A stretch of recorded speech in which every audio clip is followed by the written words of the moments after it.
अतिथी देवो भव यातून आपलं स्वागत या ठिकाणी माजी जिल्हा परिषद केंद्रीय प्राथमिक शाळा करत आहे। सर्व अतिथीगण सन्माननीय सदस्य यांचं स्टेजवर या ठिकाणी आगमन होत आहे।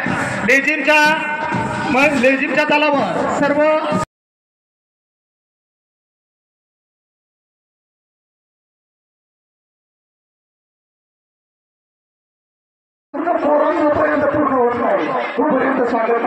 शब्द सुधारणी झाल्याच्या नंतर पुष्पगुच्छांनी झाल्याच्या नंतर पुढे स्वागत गीताने आपण केलेलं आहे। यानंतर या अटल क्रीडा महोत्सव 2024 या प्रसंगी आपल्याशी संवाद साधण्यासाठी मनोगत व्यक्त